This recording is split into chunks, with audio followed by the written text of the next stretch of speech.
Okay, this is the very first video for hashtag Uplift Folkestone, and here we are in the grounds of the Shelley Manor, and we can't talk about Folkestone and Boscombe without talking to Harry from Chaplains. So here we are, we're going to have a quick interview with him.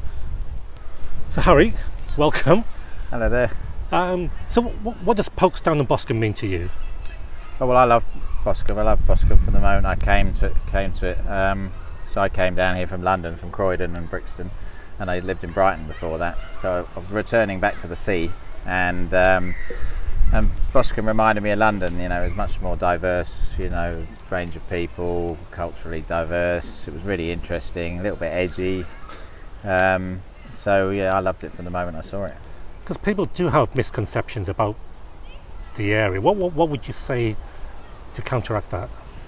I'd say Boscombe's a fascinating place. It's got a lot of, it's multicultural. It's the most multicultural place in the whole of Dorset. You know, and one of the most interesting places as well, in my opinion. It's got some negative stuff, but that's to do with the nature of the housing and any place with a high population density, which Boscombe has. It's the highest population density in the whole of Bournemouth and Poole and Christchurch. It's gonna have some more problems in other areas of less dense things. But if you look beyond that, you know, there's a really interesting bunch of people in Boscombe. Really, it's a really a creative and artistic bunch of people. The people come here because we've got a great beach. We got interesting spaces to live. You know, like the same way Southbourne's taking off, Boscombe's got tons of potential. It was built to be, you know, a very, very high level Victorian seaside town. You've also been involved with the neighbourhood plan. What's the kind of future vision for Boscombe, especially with the town fund and so on?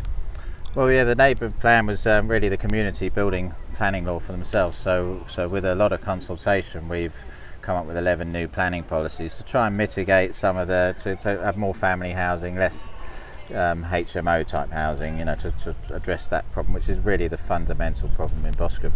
But the added benefit of that whole process was that we had a referendum, which we got a massive 94% yes, and we also got a combined vision for the area where we were talking to the council and other big organisations and the community, and we've all bought into the same sort of vision of making Boscombe a much better place, which is really helping with this Towns Fund, which could potentially release millions of pounds to make some of those aspirations happen, and you know, and very much talking to everybody in the area to get community buy-in to that process. You know, so it's a really exciting time, and it could really be the making of Boscombe.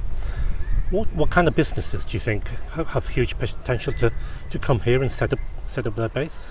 Well, creative businesses, that could be, you know, your traditional creative businesses or digital creatives. You know, obviously Bournemouth has been selling itself as a digital centre with, you know, high-speed internet things coming in. Southbourne's already thriving, you know, and that's going into Folkestone, turning the corner at Folkestone station and coming into Boscombe. So we're already welcoming new people, new money, new business interests. I think you're going to see, especially if this Towns Fund happens, you'll see more cafes, more places to go at night, more cultural things to do, potentially, you know, theatre and cinema and interesting restaurants. Yeah. And give us a plug for Chaplains. What's happening with you now? Well, at the moment we're sort of weathering the storm by being closed, keeping our doors closed until the time is right to open. We're going to be opening with a new restaurant. You know, we were halfway through when lockdown happened, so we've borrowed some money now, and we're going to open our restaurant. We've already had good food, so now we're going to do even better food with a really nice space to eat it in. And as soon as we can do events again, we're going to be plugging on with our events. We do 500 events a year. We're currently the best entertainment pub in the whole of England. And I think we're going to have a 2-year stint at it because they're not going to hold another competition this year. So we're going to be for 2 years have the title of best entertainment pub. So as soon as the restrictions are lifted, we'll be putting on a full entertainment schedule again. Excellent. I look forward to it, and I'm sure the whole community will come out to support you. Brilliant. Look forward to the day. Thanks, Harry. Thank you.